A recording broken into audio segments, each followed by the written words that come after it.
kembali dengan kisah seram. Langsung saja subrek, dan ini dia kisahnya. Kiai Banten melawan Santet Kalimantan, siapakah yang akan tumbang? Di sebuah desa terpencil di jantung Kalimantan, malam merayap dengan selimut kegelapan yang pekat. Hanya diterangi rembulan sabit yang menyelinap di antara dedaunan rimbun udara. Dipenuhi aroma tanah basah dan suara-suara hutan yang misterius. Gesekan dedaunan, lolongan binatang malam, dan kadang bisikan yang entah dari mana asalnya. Bisikan itu bukan berasal dari angin, melainkan sesuatu yang lebih tua, lebih gelap. Penduduk desa, meskipun terbiasa dengan hutan yang hidup, merasakan aura aneh yang berbeda malam itu. Mereka mengunci pintu dan jendela rapat-rapat, namun bisikan itu tetap menyusup masuk ke dalam mimpi mereka, membawa mimpi buruk tentang bayangan yang menari di bawah pohon-pohon besar, tentang ritual kuno yang tersembunyi. Seorang wanita tua bernama Mak Lampir, yang dikenal sebagai tabib sekaligus penjaga tradisi adat, merasakan kegelisahan yang mendalam. Jantungnya berdebar tidak seperti biasanya, seolah hutan itu sendiri sedang menahan napas. Ia tahu bahwa bisikan itu adalah pertanda, bukan pertanda baik. Itu adalah panggilan dari kekuatan yang sudah lama tertidur, kini terbangun karena suatu sebab yang belum ia pahami. Mata tuanya yang biasanya teduh, kini memancarkan sorot cemas saat ia menatap ke arah hutan yang tampak menelan cahaya. Ia mencoba menenangkan diri, namun hawa dingin yang menyelinap ke tulangnya membuat semua usahanya sia-sia. Pagi harinya, suasana desa tidak lebih baik. Wajah-wajah penduduk nampak pucat, mata mereka sembab karena kurang tidur. Cerita tentang mimpi buruk yang serupa menyebar dari rumah ke rumah, menciptakan ketegangan yang kasat mata. Mereka berbicara dengan suara berbisik, seolah takut membangunkan sesuatu yang seharusnya tetap tidur. Seorang pemuda bernama Roni, yang dikenal berani dan rasional, mencoba menepis ketakutan itu. Namun bahkan dia tidak bisa menyembunyikan getaran dalam suaranya saat menceritakan tentang bayangan-bayangan yang menari di sekelilingnya dalam mimpinya. Seorang anak kecil tiba-tiba demam tinggi, tubuhnya panas membara, namun menggigil tak terkendali. Matanya melotot kosong, menatap langit-langit seolah melihat sesuatu yang tak kasat mata. Bibirnya bergerak-gerak, mengucapkan kata-kata aneh yang tidak dipahami siapapun. Kata-kata yang terdengar seperti bahasa kuno, atau bahkan mantra. Para ibu panik, mereka mengerubungi anak itu, mencoba menolong dengan ramuan tradisional, namun tidak ada yang berhasil. Kekuatan tak kasat mata seolah menertawakan usaha mereka. Mak Lampir dipanggil. Ia datang dengan wajah muram, tangannya memegang jimat-jimat kuno. Ia merasakan energi gelap yang kuat menyelimuti anak itu, energi yang ia kenali sebagai sesuatu yang jahat. Ia mendekat, meletakkan tangannya yang keriput di dahi anak itu, dan segera merasakan hawa panas yang membakar. Bisikan-bisikan dari malam sebelumnya kini terasa lebih nyata, berputar-putar di benaknya, lebih jelas dan menakutkan. Ia tahu ini bukan sekadar demam biasa, ini adalah awal dari sesuatu yang jauh lebih besar, sebuah invasi kekuatan gaib. Setelah kejadian aneh yang menimpa anak kecil itu, desa semakin diselimuti ketakutan. Mak Lampir terus-menerus melakukan ritual kecil untuk melindungi penduduk, namun ia tahu itu tidak cukup. Ia harus mencari tahu asal-usul energi gelap ini yang terasa asing, namun begitu kuat. Dengan bekal pengetahuan spiritual yang ia miliki, ia mulai menelusuri jejak-jejak gaib yang ditinggalkan oleh entitas tak kasat mata itu. Setiap pohon, setiap aliran sungai, setiap bukit, seolah menyimpan cerita yang menunggu untuk diungkap. Ia berjalan memasuki hutan yang lebih dalam, ke tempat-tempat yang jarang dijamah manusia, tempat di mana pohon-pohon menjulang tinggi menutupi langit, menciptakan lorong-lorong gelap yang tak pernah tersentuh matahari. Di sana, aura mistis terasa semakin pekat. Ia menemukan beberapa pohon dengan tanda-tanda aneh terukir di batangnya, lambang-lambang yang tidak pernah ia lihat sebelumnya, namun memancarkan aura negatif yang kuat. Tanda-tanda itu seolah menunjuk ke arah tertentu, memimpinnya lebih jauh ke dalam misteri. Mak Lampir mengikuti petunjuk-petunjuk tak kasat mata itu. menembus semak belukar yang lebat, melewati rawa-rawa yang berbau amis. Ia merasakan hawa dingin yang menusuk tulang. Meskipun udara di hutan cukup lembab, di beberapa tempat ia mencium aroma kemenyan yang kuat, namun bercampur dengan bau anyir yang menjijikkan, seolah ada sesuatu yang tidak wajar sedang dilakukan di sana. Suara-suara hutan yang biasanya menenangkan, kini terdengar mengancam, seolah memperingatkannya untuk tidak melanjutkan. Akhirnya, ia sampai di sebuah tempat tersembunyi, sebuah gua kecil yang diselimuti tanaman merambat. Dari mulut gua tercium aroma kemenyan yang sangat pekat, bercampur dengan bau darah segar yang menghentak indera penciumannya. Jantung Mak Lampir berdegup kencang. Ia tahu ia telah menemukan sumber dari kegelapan yang menyelimuti desanya. Ia melangkah masuk dengan langkah hati-hati, tangannya menggenggam erat jimat pelindung. Di dalam gua, ia menemukan pemandangan yang mengerikan. Ada sesajen-sesajen aneh, tulang belulang binatang yang berserakan, dan tanda-tanda ritual kuno yang baru saja selesai dilakukan. Di tengah-tengah semua itu, terdapat sebuah patung kecil yang terbuat dari kayu hitam dengan mata yang terbuat dari batu merah, memancarkan aura jahat yang begitu kuat sehingga membuat bulu kuduk Mak Lampir merinding. Patung itu terasa hidup, seolah mengawasinya dengan tatapan tanpa ekspresi. Ia tahu ini adalah kekuatan santet yang telah bangkit. Mak Lampir kembali ke desa dengan wajah yang lebih gelap dari sebelumnya. Penemuannya di dalam gua telah mengonfirmasi ketakutan terbesarnya. Ada kekuatan santet yang sangat kuat, entah bagaimana, telah bangkit dan mengancam desanya. Ini bukan hanya sihir biasa, ini adalah ilmu hitam yang sudah sangat tua, yang terkait erat dengan roh-roh leluhur yang seharusnya tenang. Ia merasa terbebani oleh tanggung jawab yang besar. Ia mengumpulkan para tetua desa, menceritakan apa yang ia lihat dan rasakan. Mereka mendengarkan dengan seksama. Wajah mereka mencerminkan campuran ketakutan dan keputusasaan.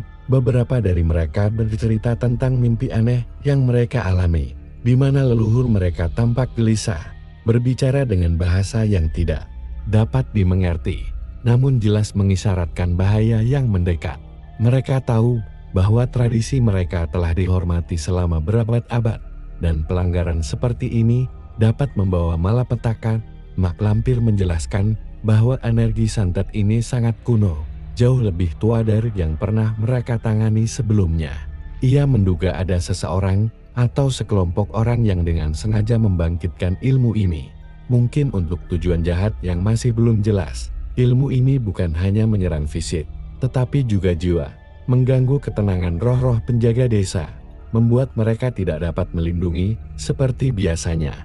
Para tetua mendiskusikan langkah selanjutnya. Mereka tahu bahwa kekuatan mereka sendiri tidak akan cukup untuk menghadapi ancaman sebesar ini. Mereka membutuhkan bantuan dari luar, seseorang yang memiliki pengetahuan dan kekuatan spiritual yang setara, atau bahkan lebih besar.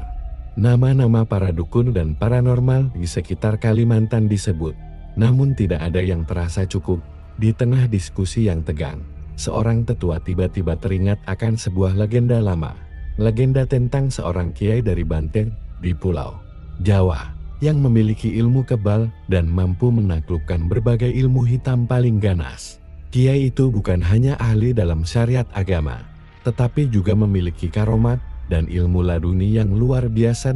Cerita tentang kiai ini telah diwariskan dari generasi ke generasi.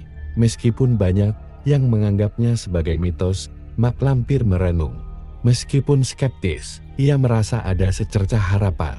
Mereka tidak punya pilihan lain, mereka harus mencari kiai tersebut. Tak peduli seberapa jauh dan sulit perjalanannya, kehidupan desa mereka, bahkan mungkin keseimbangan spiritual di seluruh wilayah, bergantung pada upaya ini.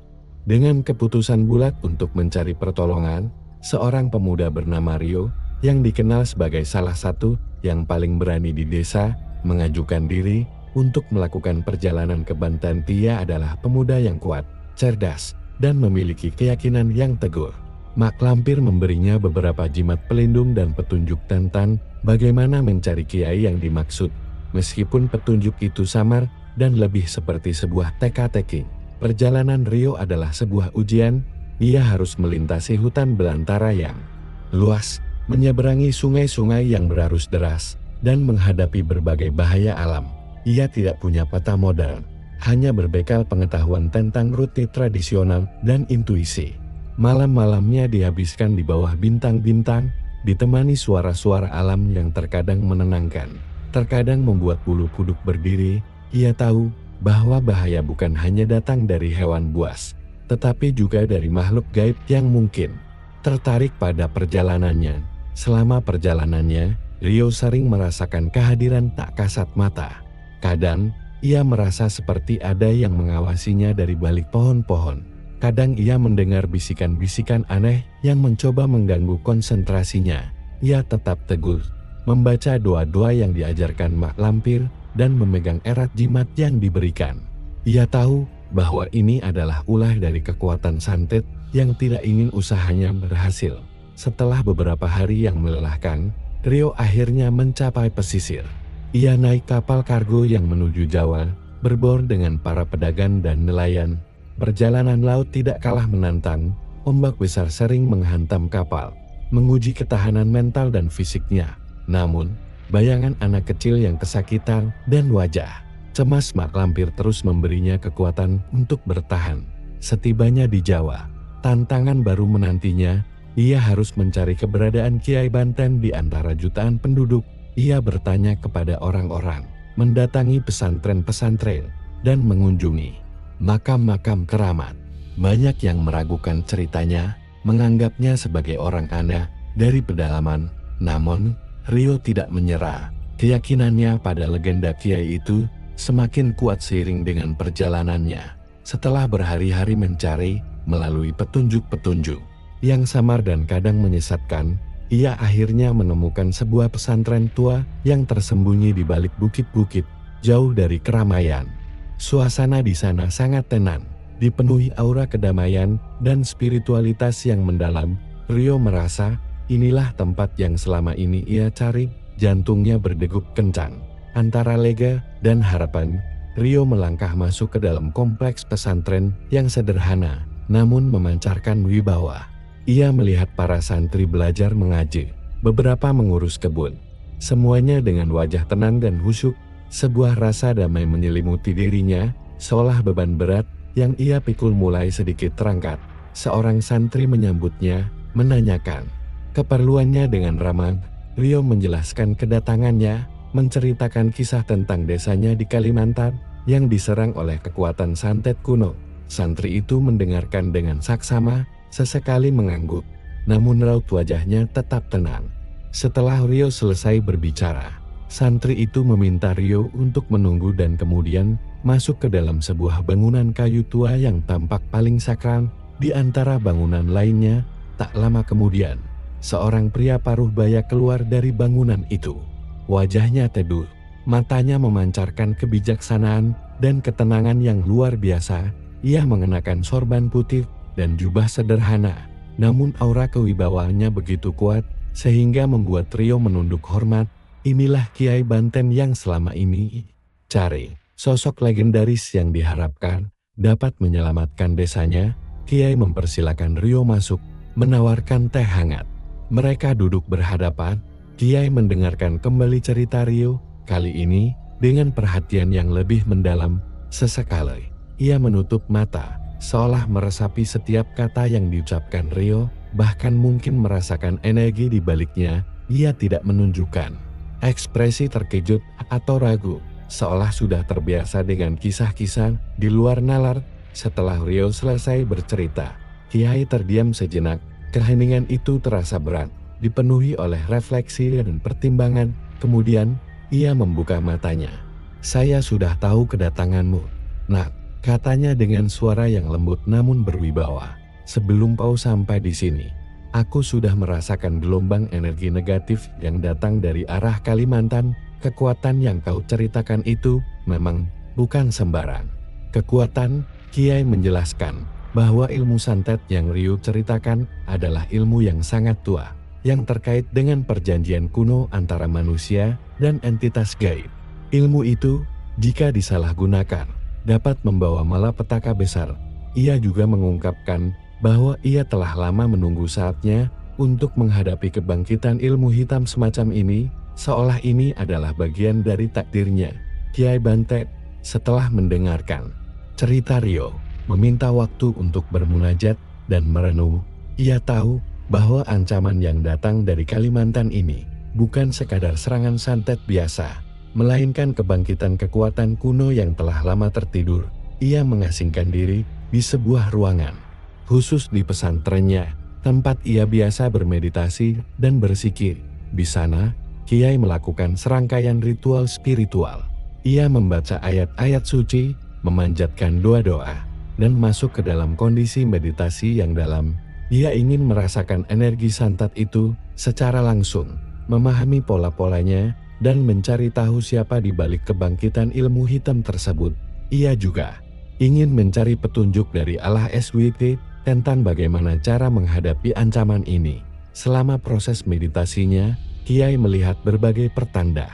Ia melihat bayangan-bayangan gelap menari di bawah pohon-pohon besar, mendengar bisikan-bisikan asing yang penuh kebencian, dan merasakan hawa dingin yang menusuk. Ia juga melihat gambaran-gambaran samar tentang sesajen-sesajen aneh dan ritual-ritual kuno yang dilakukan di dalam gua.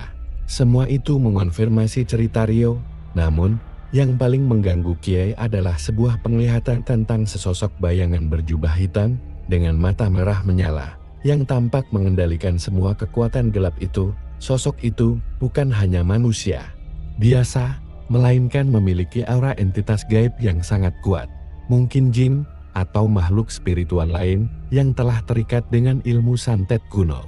Sosok itu terlihat sangat tua, seolah telah hidup berabad-abad. Ketika Kiai keluar dari meditasinya, wajahnya nampak letih, namun matanya memancarkan tekad yang kuat. Ia memanggil Rio. "Aku telah melihat pertanda." "Nah," kata Kiai, "kekuatan yang menyerang desamu bukan hanya dari tangan manusia, tetapi ada entitas gaib yang sangat kuat di baliknya. Entitas yang telah mengikat perjanjian dengan ilmu santet kuno."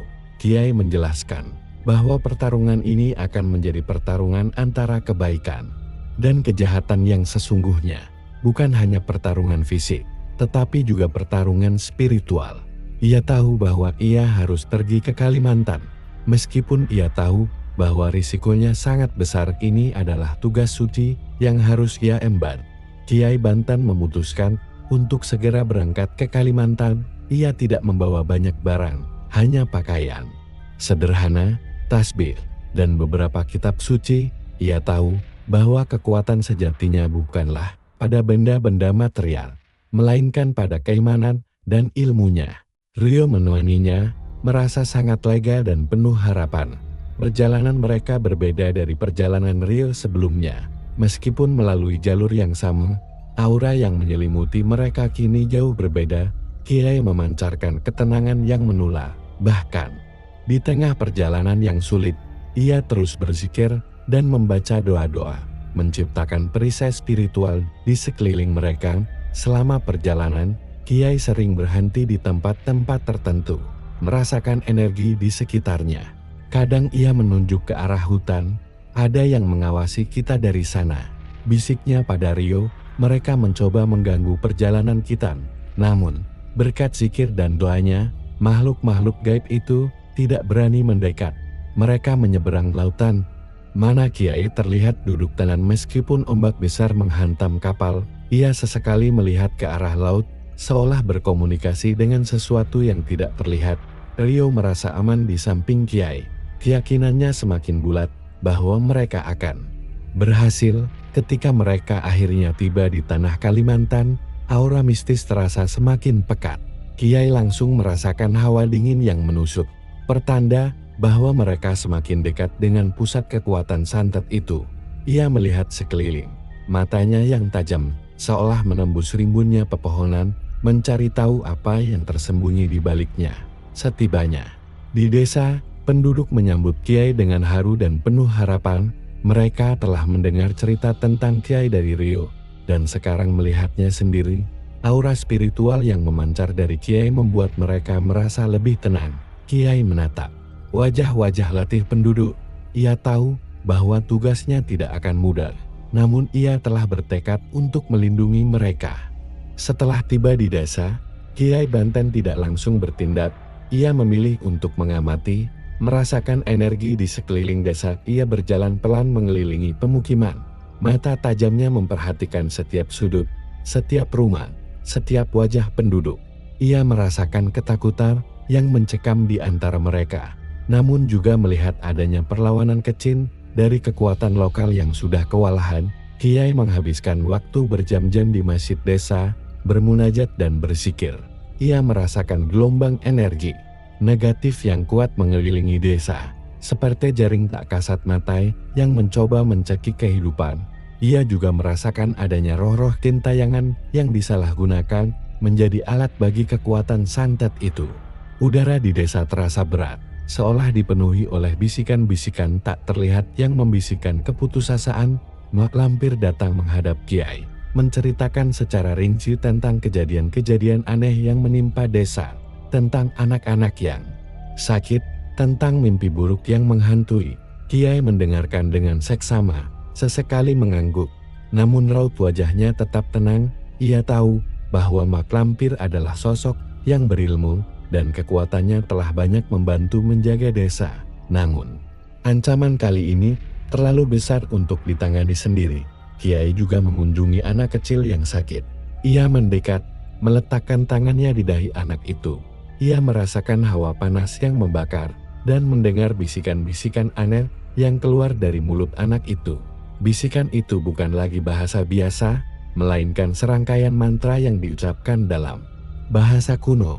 Seolah anak itu dikendalikan oleh sesuatu. Kiai merasakan kekuatan jahat yang sangat kuat menyelimuti anak itu, mencoba menariknya ke dalam kegelapan. Setelah mengamati dan merasakan, Kiai memanggil para tetua dan Mak Lampir. Kekuatan yang menyerang kalian ini sangat kuat, katanya dengan tenang. Ini bukan sekadar santet biasa, ini adalah ritual kuno yang melibatkan pengorbanan dan pemanggilan entitas-entitas jahat. Mereka ingin menguasai desa ini, bahkan mungkin seluruh wilayah. Kiai menjelaskan bahwa mereka harus bersiap untuk pertarungan besar. Pertarungan ini tidak hanya akan melibatkan kekuatan spiritual, tetapi juga ketahanan mental dan fisik. Ia meminta seluruh penduduk untuk memperkuat iman, membaca doa-doa, dan menjauhi segala perbuatan maksiat, karena kelemahan iman akan membuat mereka rentan terhadap serangan santet. Kiai Banten memulai langkah pertamanya untuk melindungi desa. Ia memimpin seluruh penduduk desa, termasuk Mak Lampir dan para tetua, untuk melakukan ritual perlindungan besar-besaran. Ritual ini bukan hanya melibatkan doa dan zikir, tetapi juga penggunaan media-media alami yang dipercaya memiliki kekuatan spiritual. Mereka berkumpul di lapangan desa, di bawah cahaya rembulan purnama. Kiai meminta penduduk untuk membawa air dari 7 sumur yang berbeda, tanah dari 7 perempatan jalan, dan daun dari 7 jenis pohon yang berbeda. Bahan-bahan itu kemudian dicampur dalam sebuah wadah besar. Di atasnya Kiai membaca doa-doa dan ayat-ayat suci selama berjam-jam. Dengan suara yang bergetar, namun penuh kekuatan, asap kemenyan mengepul di udara, menciptakan suasana mistis yang kental.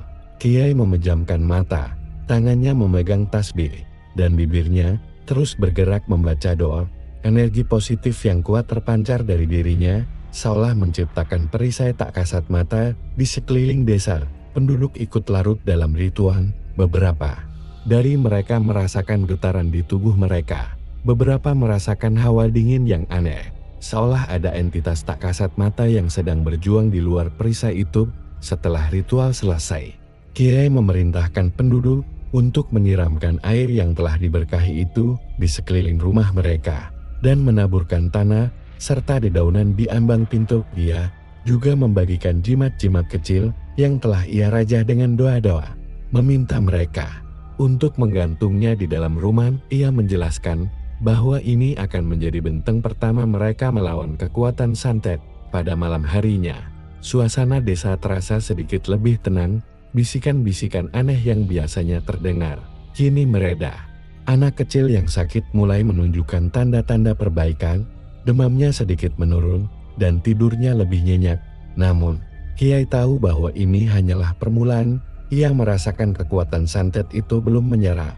Mereka hanya mundur sejenak, mengumpulkan kekuatan untuk serangan balasan yang lebih besar. Kiai juga berbicara dengan mak lampir. Ia menjelaskan bahwa kekuatan santet ini dikendalikan oleh seorang dalang yang sangat berilmu. Dan dalang ini tidak akan tinggal diam. Ia memperingatkan mak lampir untuk tetap waspada dan terus mengamati setiap pergerakan energi. Di sekitar desa, Kiai tahu bahwa pertempuran sesungguhnya baru akan dimulai. Kekuatan santet tidak tinggal diam setelah ritual perlindungan Kiai. Pada malam berikutnya, serangan balasan yang jauh lebih dahsyat datang. Angin kencang tiba-tiba bertiup, membawa serta hawa dingin yang menusuk. Suara-suara aneh terdengar dari hutan, seperti lolongan binatang buas yang bercampur dengan tawa melengking. Suara-suara itu seolah mencoba menembus pertahanan spiritual. Desa, bayangan-bayangan hitam terlihat melintas di antara pepohonan, bergerak dengan kecepatan tinggi, mencoba menerobos perisai gaib yang dibangun Kiai. Beberapa penduduk yang sedang berjaga di luar rumah melihat penampakan-penampakan mengerikan, sosok-sosok tanpa wajah, mata merah menyala yang mengintip dari kegelapan, dan tangan-tangan kurus yang mencoba meraih mereka. Ketakutan menyebar dengan cepat di dalam rumah-rumah. Suara barang-barang berjatuhan, seolah ada yang melemparkannya. Lampu-lampu minyak berkedip-kedip, bahkan padam begitu saja, meninggalkan ruangan dalam kegelapan total. Aroma busuk yang menusuk hidung tiba-tiba memenuhi udara, seolah ada bangkai yang membusuk di dalam rumah. Anak kecil yang tadinya membaik, kembali menggigil. Demamnya naik lebih tinggi dari sebelumnya.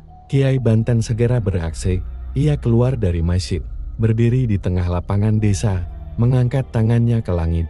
Dari bibirnya mengalir ayat-ayat suci dengan kecepatan tinggi. Suaranya bergetar namun penuh kekuatan. Cahaya putih terang memancar dari tubuhnya, menembus kegelapan malam dan menciptakan gelombang energi positif yang memukul mundur bayangan-bayangan hitam itu. Mak lampir dan para tetua membantu Kiai membaca doa-doa perlindungan dan membakar kemenyan. Mereka melihat bagaimana energi Kiai bertarung melawan kekuatan santet. Gelombang demi gelombang, terjadi benturan energi tak kasat mata di udara, menciptakan getaran yang terasa hingga ke tulang. Suara-suara aneh semakin intens, seolah kekuatan jahat itu semakin frustrasi karena tidak dapat menembus pertahanan Kiai.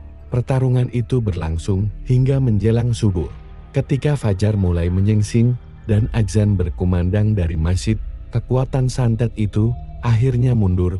Hutan kembali tenang, bisikan-bisikan menghilang, dan hawa dingin berangsur-angsur mereda. Kiai terlihat letih, namun ia berhasil melindungi desa. Namun, ia tahu ini hanyalah awal dari perang sesungguhnya. Setelah serangan yang mencekam, Kiai Banten meminta Rio dan mak lampir untuk menemaninya. Ia menjelaskan bahwa ia harus mencoba berkomunikasi dengan entitas di balik santet ini, atau setidaknya mencari tahu siapa dalang sesungguhnya. Ia akan menggunakan metode yang lebih dalam, melibatkan perjalanan astral untuk menembus dimensi lain. Mereka bertiga pergi ke sebuah tempat terpencil di hutan. Tempat Kiai merasakan energi spiritual yang kuat dan bersih, jauh dari polusi energi negatif santet. Kiai duduk bersila, memejamkan mata, dan mulai masuk ke dalam kondisi meditasi yang sangat dalam. Rio dan mak lampir duduk di dekatnya, menjaga agar tidak ada yang mengganggu konsentrasi Kiai. Dalam perjalanannya di alam astral, Kiai menembus berbagai dimensi, melewati lorong-lorong gelap dan alam-alam yang tidak dapat dilihat mata biasa. Ia melihat banyak entitas gaib, beberapa baik, beberapa netral, dan beberapa lagi sangat jahat. Ia terus mencari keberadaan dalang santet, merasakan jejak-jejak energinya. Akhirnya, ia sampai pada sebuah tempat yang sangat gelap dan suram, sebuah dimensi yang dipenuhi aura kebencian dan penderitaan. Di sana, ia melihat sesosok bayangan yang sangat besar, dengan mata merah menyala, duduk di atas tahta yang terbuat dari tulang belulang. Sosok itu adalah raja dari entitas-entitas jahat yang telah lama mengikat perjanjian dengan ilmu santet kuno. Kiai tidak gentar. ia memancarkan cahaya putih dari tubuhnya, mencoba berkomunikasi dengan entitas itu. Namun, entitas itu hanya tertawa sinis, suaranya menggelegar dan memekakkan telinga. Ia menunjukkan Kiai gambaran-gambaran mengerikan tentang rencana-rencananya, menghancurkan desa, menyebarkan kekacauan, dan menguasai seluruh wilayah dengan kekuatan santetnya. Dalam penglihatan itu, Kiai juga melihat sesosok manusia berjubah hitam yang menjadi perantara entitas itu, seorang wanita tua yang terlihat sangat berilmu hitam. Ia adalah dalang manusia di balik semua ini, yang membangkitkan ilmu santet kuno. Nama wanita itu muncul di benak Kiai, Nyi Roro Kidul dari Kalimantan.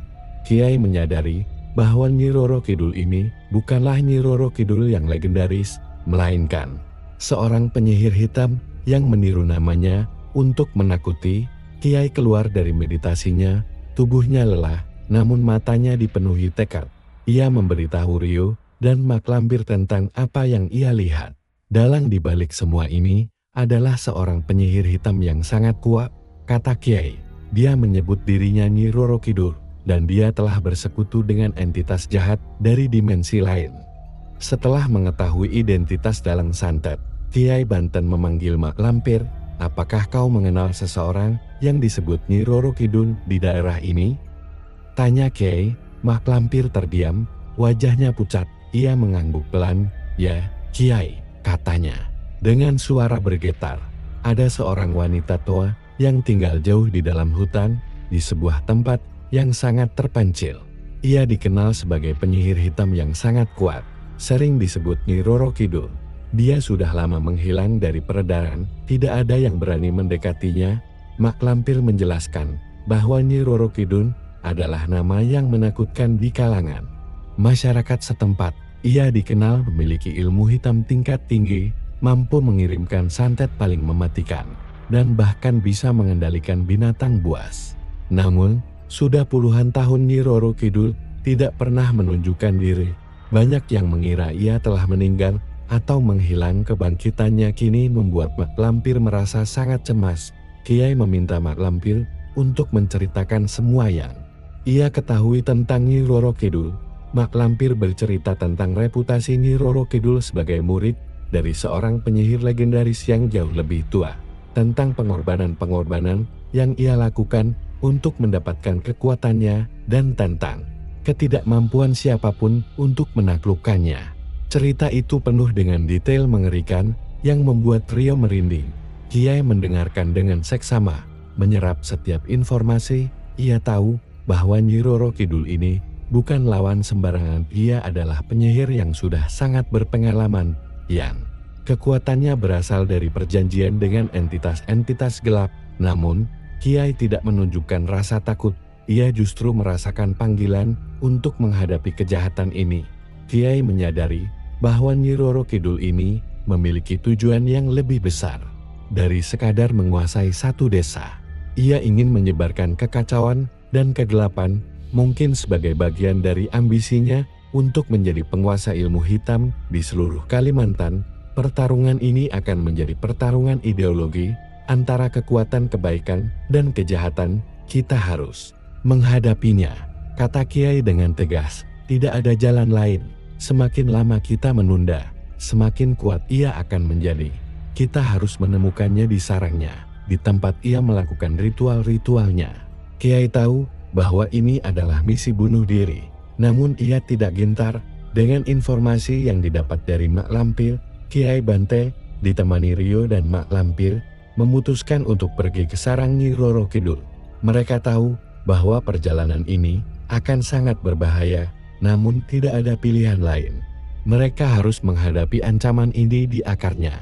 Perjalanan mereka menuju sarang Nyi Roro Kidul jauh lebih sulit dan mencekam daripada perjalanan sebelumnya.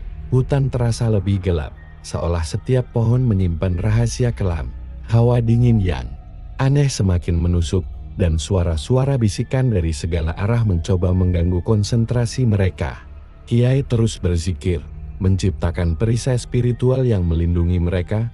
Mereka melewati tempat-tempat yang sangat angker, tempat di mana pohon-pohon tumbuh dengan bentuk aneh, seolah-olah ditarik oleh kekuatan tak kasat mata. Aroma busuk yang menyengat semakin kuat, bercampur dengan bau kemenyan yang aneh. Mak lampir yang berpengalaman di hutan sesekali menunjukkan tanda-tanda ketakutan yang jelas di wajahnya.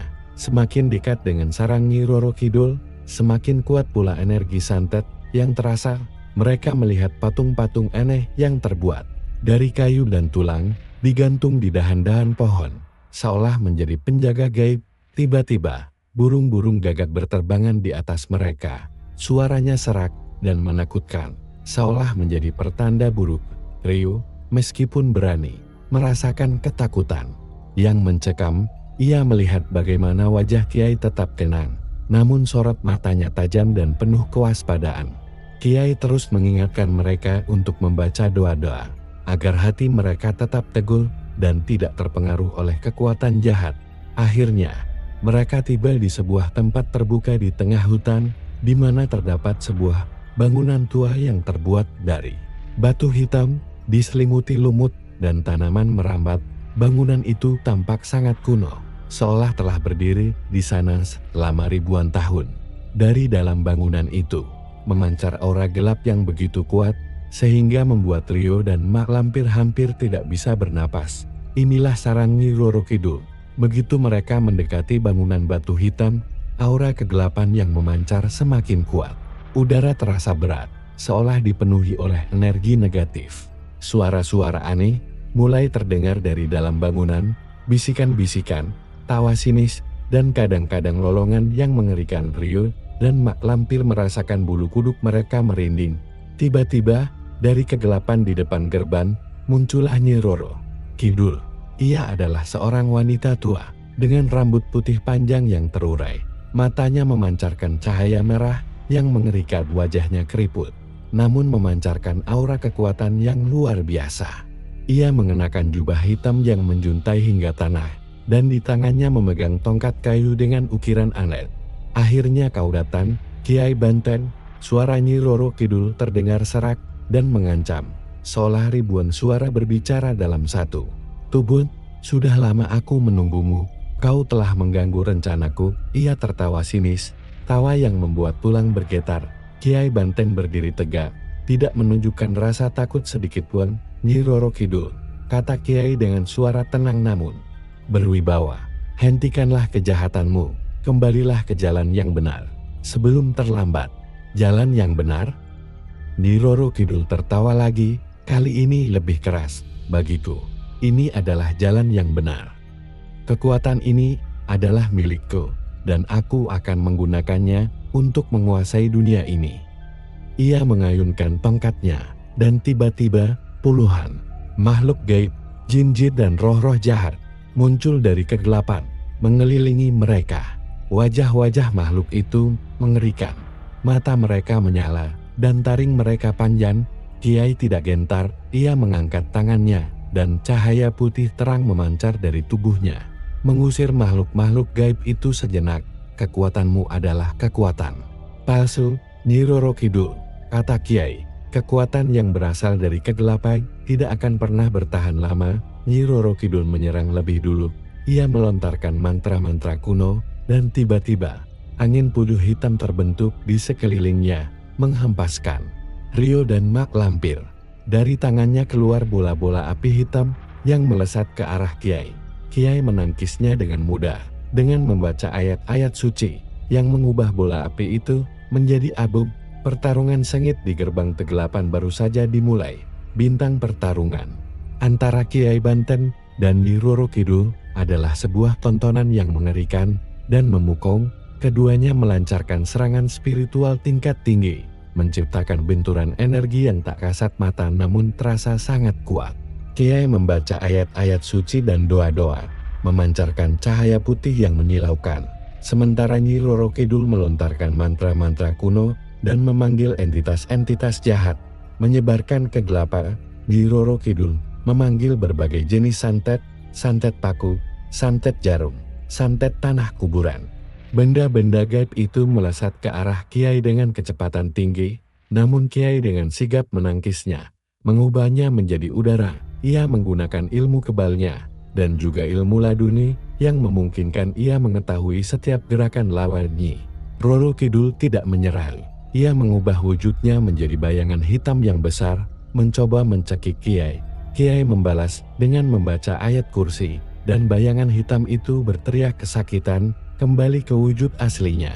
Kemudian, Nyi Roro Kidul memanggil roh-roh penasaran dari kuburan kuno, membuat mereka menari-nari di sekeliling Kiai, mencoba mengganggu konsentrasinya dan menakut-nakutinya. Kiai membalas dengan memanggil ruh-ruh para wali dan ulama yang telah meninggal, meminta bantuan mereka. Cahaya-cahaya spiritual muncul di sekeliling Kiai, membentuk perisai yang tak tertembus. Kiai terus melancarkan serangan balasan, mengirimkan energi positif yang mampu menguras kekuatan Nyi Roro Kidul. Ryu dan Mak Lampir terkesima melihat pertarungan itu. Mereka tidak dapat berbuat banyak, hanya bisa berdoa dan membaca zikir, berharap Kiai akan menang. Mereka merasakan gelombang panas dan dingin yang datang silih berganti, seolah berada di tengah-tengah badai energi gaib. Udara di sekitar mereka bergetar, dan tanah di bawah kaki mereka terasa berguncang. Nyi Roro Kidul mulai terlihat kelelahan. Napasnya tersengal-sengal. Kekuatan Kiai yang terus-menerus mengalir, ditambah dengan keberanian dan keimanan, mulai mengungguli ilmu hitam Nyi Roro Kidul. Ia tahu bahwa ia tidak bisa terus-menerus bertarung seperti ini. Melihat dirinya terdesak, Nyi Roro Kidul tiba-tiba tertawa. Tawa yang kali ini bukan tawa sinis, melainkan tawa kemenangan yang mengerikan. Kiai Banten merasakan firasat buruk. Kau pikir ini saja kekuatanku? Kata Nyi Roro Kidul. Suaranya menggelegar dan beresonansi di seluruh hutan. Kau belum melihat teror sesungguhnya. Nyi Roro Kidul mengangkat tongkatnya tinggi-tinggi ke langit. Dari ujung tongkatnya memancar cahaya hitam pekat yang menjulang ke atas, menembus pepohonan dan mencapai langit malam. Suara gemuruh terdengar dan tanah mulai bergetar hebat. Dari dalam tanah muncullah sesosok entitas raksasa terbuat dari kegelapan dan asap, dengan mata merah menyala yang sangat besar dan taring panjang yang mengerikan.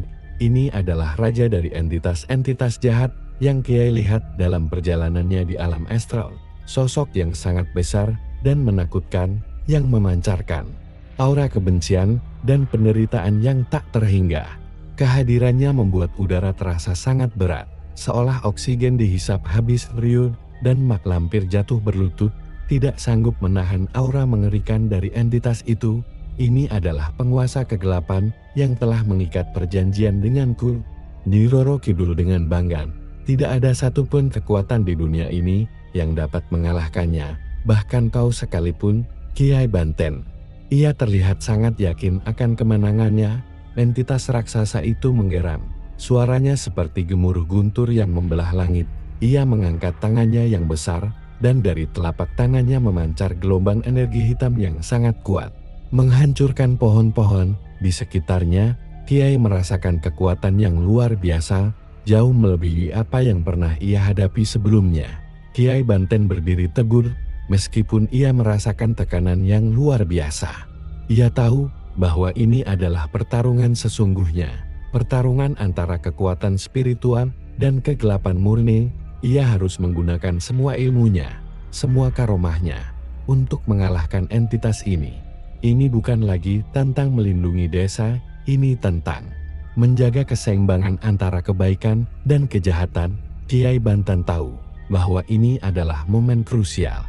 Ia harus mengerahkan seluruh kekuatan spiritualnya untuk menghadapi entitas raksasa dari kegelapan itu. Ia tidak gentar, justru tekadnya semakin membara. Dengan memejamkan mata sejenak, ia memanjatkan doa dengan penuh khusyuk, seolah berbicara langsung dengan Sang Pencipta. Kemudian, ia membuka matanya. Dari tubuhnya memancar cahaya putih yang jauh lebih terang dari sebelumnya, seolah ia menyerap energi dari alam semesta.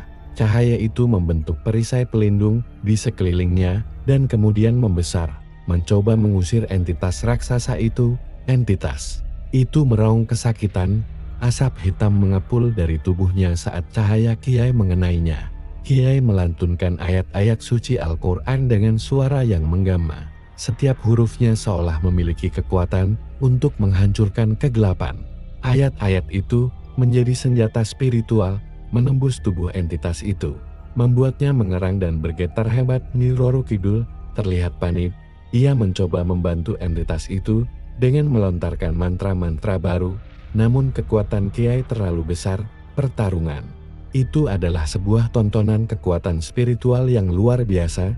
Kiai Banteng dengan keimanannya yang teguh berhadapan langsung dengan manifestasi kegelapan murni.